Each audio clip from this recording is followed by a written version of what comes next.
it's going to go well over $1 million per coin. Yeah. In the next 10 years. We need that ... to be continued in 10 years when it's $3,000. Come back when I've got no hair. I'll be about 10 weeks.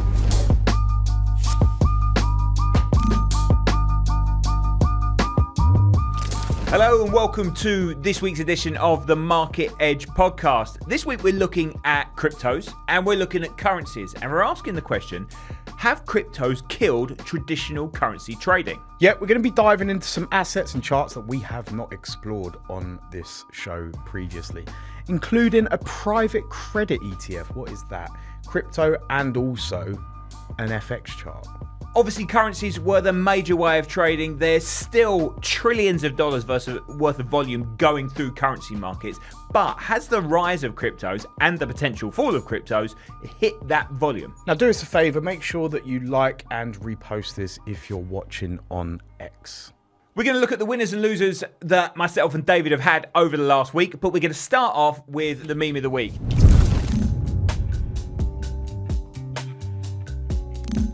The meme shows this week is it's this old meme, everyone's seen it, right? There's a girl crying who's lost 1%, stock investor, then it cuts to this famous meme of the girl with the, unimpressed face. Yeah. Crypto investor down 50%. Yeah, she's looking a little bit incredulous as to why. Great stock investors. The podcast. I know, mate. God, smashed out incredulous in the first minute. Serious, unbelievable, weaponry, absolute weaponry. But yeah, she's looking at her sister who's crying over a 1% drawdown, and in crypto, the volatility is so large that even a 50% drawdown, sometimes you're like, all right, I don't really care. Different considerations, obviously, to take into account there in crypto. Far less liquid. So you're more likely to get more volatile moves. Generally as well, I think in really seriously high beta assets like altcoins, you can go 500% in a matter of minutes. Yeah. And then, you can be 50% in drawdown after the same amount of time. So it's one of those markets where it's literally quite insane. Yeah. And we'll kind of come on to that in a minute, because obviously that's the crypto versus currency side of things and the volatility side. But just covering off of this whole stock move, because obviously, we talk crypto, and I'm going to say Bitcoin, but that's obviously not the crypto market, but it is, the poster boy. Bitcoin has fallen pretty aggressively, starting to turn around a little bit. Now, the S&P and stocks in general have been under pressure. We were speaking in the last episode about whether this means global recession. Now, in between that time, we've had the Fed. The Fed have come out with their rate decision. Now, the rate decision obviously was kept as is, but they'd previously warned about the fact that we could see no rate cuts this year. This meeting, they said, actually we're still on target for 2 rate cuts, which has lifted markets. Now, there is this feeling that maybe that's lifted some of the gloom a little bit. I don't know if that is the case. There's still a lot of unknowns, right, around these markets, but that kind of did lift the gloom. The last few days we've seen markets perform a bit better. Yeah, definitely. I think with markets these days, when you get a bit of a drawdown, especially in the S&P, what tends to happen is you get mechanical buying that steps in. You get a lot of rebalancing. I think Nvidia, for instance, after GTC, which is their kind of showcase, we saw a couple of days after that, the market ranging sort of. But then I think what happens then is when you kind of run out of sellers or, anyone who wants to short, you then get the reversion. You then get a trade against the position. And then you tend to find that things become a self-fulfilling prophecy then. Market starts going up, you get chasers of that volume increasing. And then you kind of get this gradual drift. And it's why I tend to avoid looking at macro these days, because macro inherently pushes you to looking at risk rather than opportunity. And I think one of the key bits of the market is understanding what other participants are doing, especially those with a hell of a lot of money. So this is actually a good point, right? So because from take Axi's position as a broker, right? It will inform clients about macro all the time. The biggest bit of content that anyone will see as a retail general trader is going to be what macroeconomic bits of data are coming out this week. So, and that is often thought of as, well, that's my biggest risk in the market. My biggest risk in the market this week is a Fed rate decision, a non-farm payroll, and inflation data. But it's not, right? actually your biggest risk to that is how other institutions are trading around those points. Not even around those points, in general, how they're trading, where their movements are, what their current strategies are. And that's, I always find that quite interesting, because it takes us back quite a bit and says, okay, we're always looking at macro and they are important, but has trading from a retail day-to-day trading perspective moved on a little bit, that we shouldn't be spending so much time looking at inflation and all of these points? They have an impact. I'm not saying they don't, but from a short-term trading perspective, there's other things we should be looking at, right? Yeah, I guess, the way that I look at macro is, what is the influence that XYZ data point has on the path of interest rates? That's what I look at, and to what extent is this data point ready to surprise the market? So let's say, you get an expected reading of 4% on unemployment, but the actual comes in at 4.5%. The market's going to probably tank off of that initially until you get the feed-through effect of what the Fed will do in response to that. Then you're at kind of like an equilibrium in terms of policy. And so what happens then is that at the next unemployment reading, the expected might be 4.6%. Then if it comes in line at 4.5%, it's likely that because you're now still at that equilibrium, the market's going to go back up. So you're really looking at things in macro as a determination of surprise or missed expectations, whether that's positive or negative. And I think a lot of people just look at macro from a normative perspective of, okay, this is up, so that means bad. When in actual fact, it doesn't, because the market might already have been prepared for that. Well, we see this all the time in stocks, right? When we get earnings, because you get earnings, beat expectations, blah, blah, blah, everything's great, but actually stock falls. Well, that's actually because everybody knew that the numbers would beat. Take Nvidia, Apple, all of these Mag 7 stocks, they tend to beat expectations. So we all know they're going to beat expectations, but stocks can fall because guidance is, there's an issue with the guidance. There's headwinds coming in the industry or whatever it may be. It's exactly the same for macro, right? Yeah, and conversely with that, with earnings, sometimes if you do get a poor number, what it might mean is that when you come to the next quarter, there's a lower hurdle. And so if you then determine that the likelihood of earnings beating that lower hurdle then is higher, that makes a massive, I guess, what you might call risk premium. Because you're effectively doing what others won't want to do. You're buying when others won't buy because they perceive the market to be going down because earnings are getting worse. When in actual fact, it's a relative thing. So I think people need to try and understand that with macro as well, and that it's not,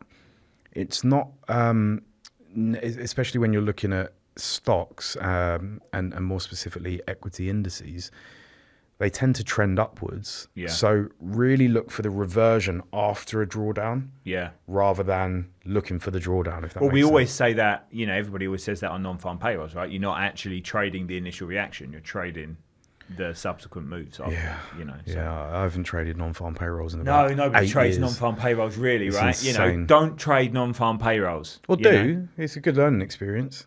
We've all been there. We've all been in that learning experience of trading non-farm payrolls. It used to be a lot worse though. I remember back in the days when I was on trading desks as a trader, and always in retail brokers, but back before the days where everything was auto-filled and everything, we were filling orders on the systems manually, right? So you get the payroll, and sometimes there'd be such high moves, such big moves, that the head of trading would just get so many triggered orders that couldn't get triggered on their own, so there's no automated trigger. We'd have to go through and fill them. There was this lovely button that someone made, which was just fill all, and the amount of times the head of trading would just go, oh, just fill them all. That's great clue risk what the management. prices. Yeah, exactly. No clue what the prices were. I won't mention what broker that was. It's still going, but Someone going on your LinkedIn now. Like, where's he worked? Who's that? Let's go exploit. I'm guessing they're not doing it anymore. I'm sure they've changed now, because that was 50 years ago. Cheers.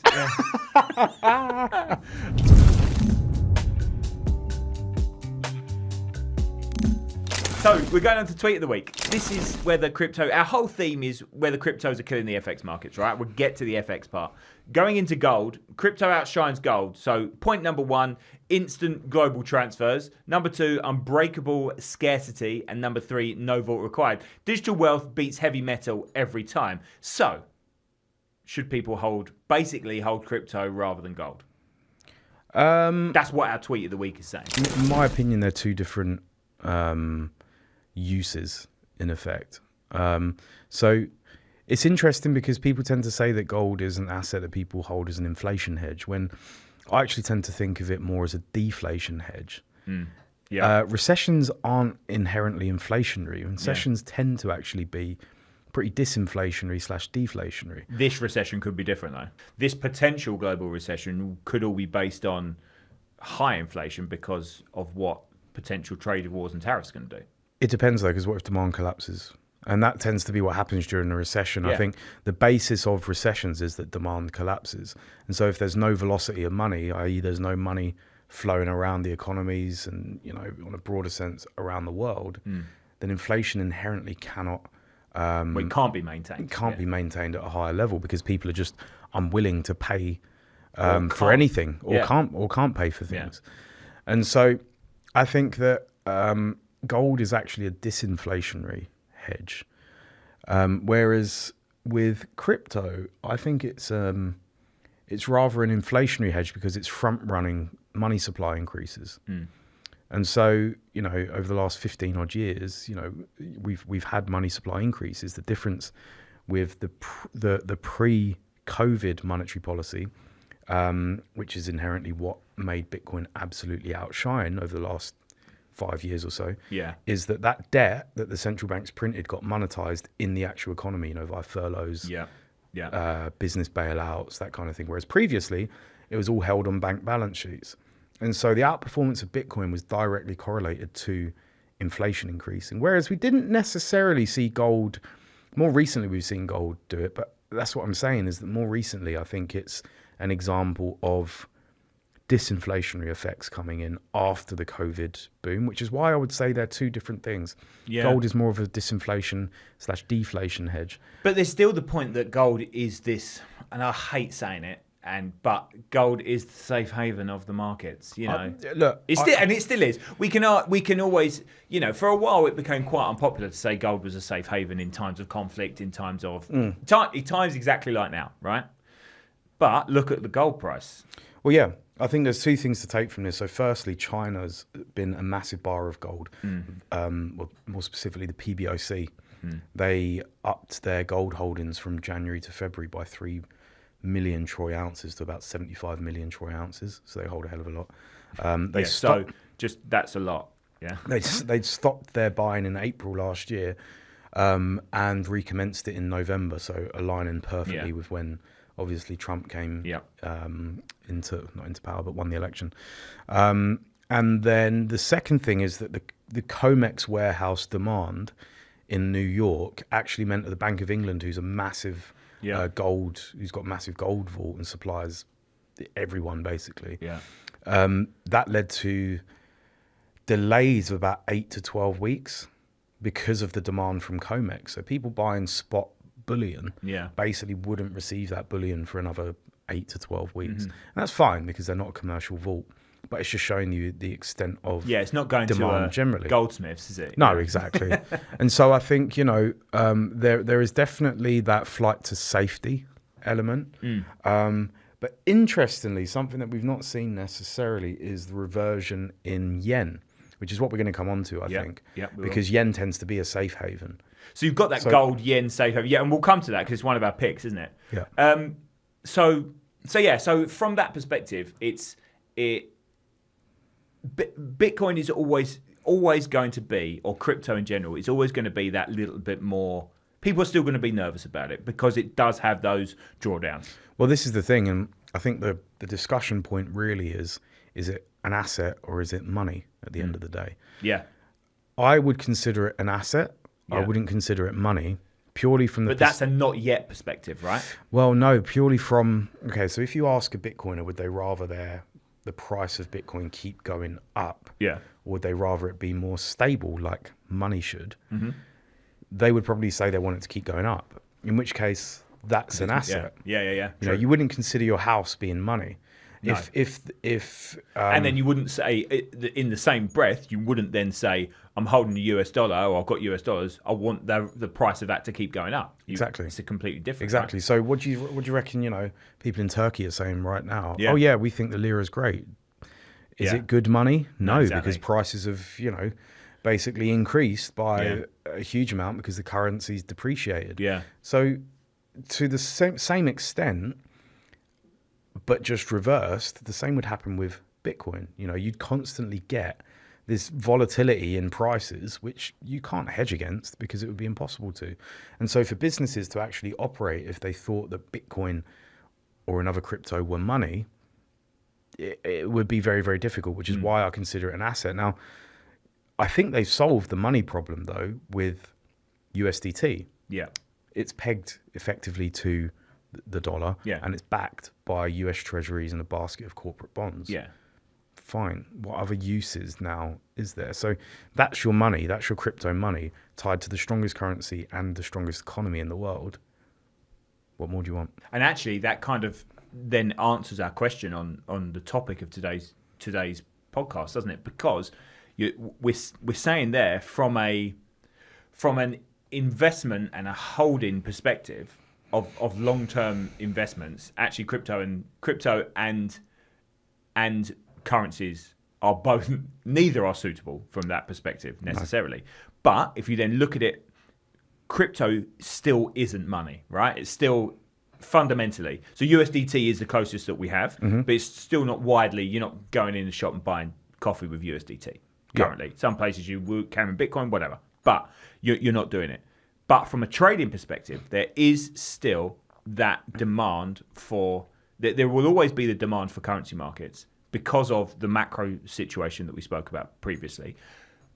The volatility of what we have within cryptos means that it's always going to be more inherently risky than trading on currencies, but they kind of both, there's the space for them both to live together, right? I think, you know, you're not getting rid of currencies anytime soon because they're tied to the central bank and macroeconomic policy of each economy. And I think Bitcoin is, Bitcoiners say it's the true money. I don't see it that way. I see the arguments for it, but then I see the fact that money inherently can't be that volatile. Otherwise you get a failed state. That doesn't mean that it shouldn't be held, and I'm very, very pro holding Bitcoin for the longer term. Absolutely. It's going to go well over $1 million per coin. Yeah. In the next 10 years. Bitcoin. Yeah. It can't not. It physically cannot not go above that. Sounds like quite a open point for our podcast right at the end of it. It can't. I'm telling you, it's going to go over $1 million in the next 10 years. We need that ... to be continued. Yeah. In 10 years. Yeah. When it's $3,000. Come back when I've got no hair. That'll be about through 10 weeks.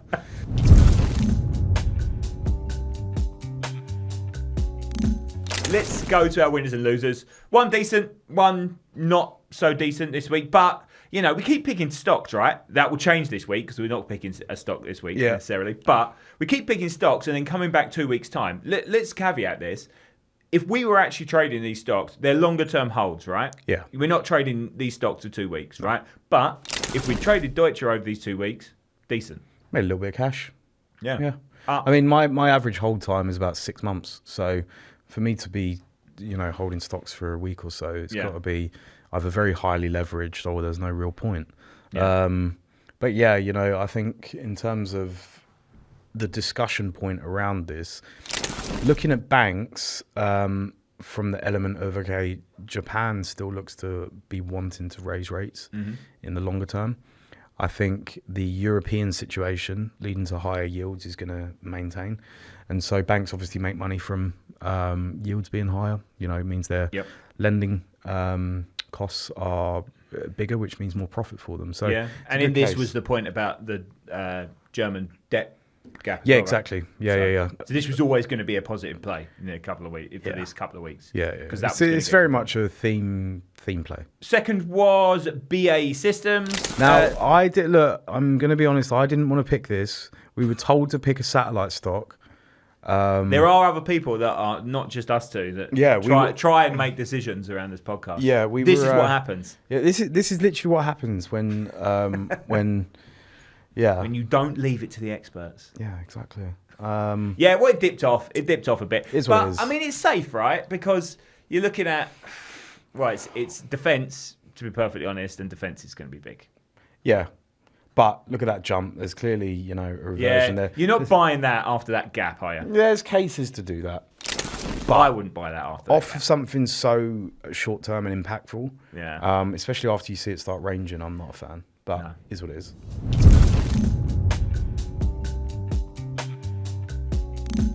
Okay, so let's move on to chart of the week. And we're looking at Solana this week. Now, Solana is, for those who don't know, is a cryptocurrency. But why it's become so prominent is the fact that it's the main benchmark for where meme coins are traded, right? They're traded on the Solana chain. What's the word I'm looking for? Chain. Blockchain. That's it. They're traded on the Solana blockchain. Yeah. So they're also traded on Ethereum, traded on Bitcoin blockchains, but on Solana is where it's meme coin trading is most prominent. Yeah, it's the cheapest. It costs like, half. Yeah, say cheapest. Half a penny to. Yeah, it's not cheap. What? To trade on the Solana network. Yeah, it is. It's cheaper. It's not cheap. It costs half a penny for one transaction. Anyway. Less than that. I'm doing it wrong then. Yeah. What are you anyway, how much are you paying? Anyway, more than that. Jesus. Hang on, I'm just going to just talk amongst yourselves. But yeah, I think this chart, look, there's a linear regression is the red line. So that's from the very start to the most recent high. That basically shows a line of best fit. So it's showing you the average, if you like. And I like to look at things from a data perspective. It's quite crude, but you've just got to think to yourself, okay, are people going to be wanting to buy this sort of average? And how will computer systems and algorithms start to think of the shape of this market and where's a good place to start bidding? That fall was really, really drastic. Yeah. And so I think there's, time for reversion to the upside if equities, catch a little bit of a bid as well, and you get that nice risk environment for a few weeks. Who knows? Trump can come out. It doesn't take long, as you say, it doesn't take long to get back to those levels. Completely fly. The funny thing in crypto is that because they have futures as well, you can watch the open interest change. So if that open interest starts to collapse and then reopen with longs getting into the market, it could absolutely obliterate through any prior shorts. So you got to think as well, where are people likely to have any stops? Probably trailing could really, really crash them out nice and easily. So yeah.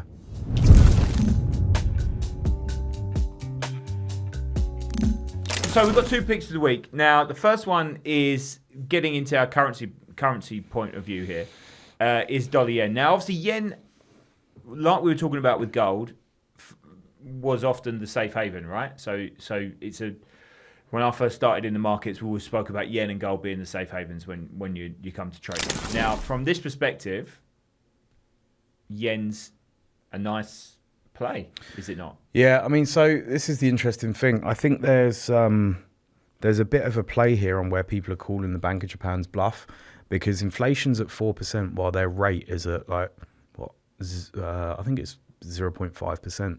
So it's the biggest policy differential out there. So what the bet could be is that either one, inflation comes down, or two, people are betting on the Bank of Japan not doing anything, because you'd have thought they'd have acted at this most recent meeting, I think last week or the week before, but they didn't do anything. So when are they going to act? Which in that case means that I would argue there's a case for the Bank of Japan believing that inflation is going to come down before their next meeting. However, they have said they actually expect it to increase slightly. So it's like, well, what are you doing? Now, I would look at this from the perspective of, okay, if we start to reclaim some of those moving averages, we'll start ticking in some real volume buyers, because that will give us an indication as to where the real direction would be. But, it's an interesting one from that perspective because it's going against what your normal preconceptions would be. So we're talking buying dollar yen here, right? Yes, long dollar yen. Yeah, long dollar yen. So pretty much short yen. Yes, exactly. Even though they've got the largest possibility of increasing interest rates. Yeah. And this is smack bang in the middle of its range as well, right? In that range from those lows mid last year, September last year. Yeah. Which is a long-term low as well. You've got big, 20, however many, 18 months. Yeah, I mean, look at the trend. Up to the right. That's what we say. Yeah. Okay, second one this is all you. Yeah, so this is something that I want to explore, and there's no real trading opportunity off of this one, but I think it's important to show something. Effectively what it's showing is private credit that's been rolled up into an ETF. Now, the reason why I think this is significant is because private credit is not mark to market. So what you've got with private credit is you've got something that isn't traded on an exchange versus an ETF which is trading in an exchange. So you've got all of these growth funds and credit funds wrapped up into one asset, and then that asset given a price. It's a completely unregulated asset rolled up into a regulated asset that you can then trade on. In terms of regulation, that's a good question. Not sure. I don't think it's Yeah, I think you might be right. Or it might be only for sophisticated investors, and this is another point. Yeah. So private credit is usually only for sophisticated investors, while you can actually just go and buy. Sophisticated investors. Yeah, you got to have money basically. It's just a club. Yeah, exactly. It's a club. And then if you lose, got a Coates account. And if you lose, it's like, all right, well, you're rich enough to wear the loss. Yeah, don't worry there about it. Yeah. But if you look at that, I'm not a fan of the private credit structure there, because I always wonder, why have you rolled up a private and non-mark to market asset class into something that is publicly tradable? Yeah, it doesn't really make sense. And the interesting thing for me is, with rates up here, what is the extent to which corporate debt is effectively buggered? Yeah.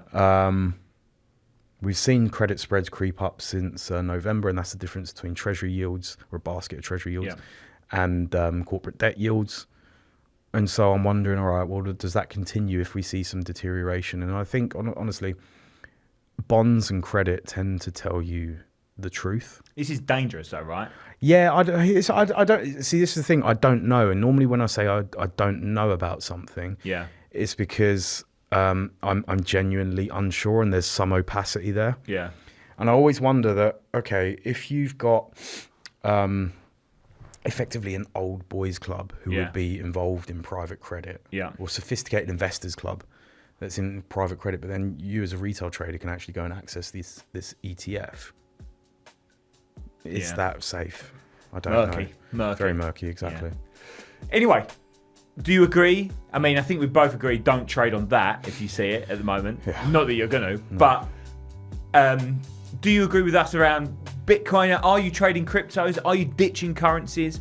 Are you holding gold or holding Bitcoin? Let us know. Let us know either way. But before you let us know, like, subscribe and follow.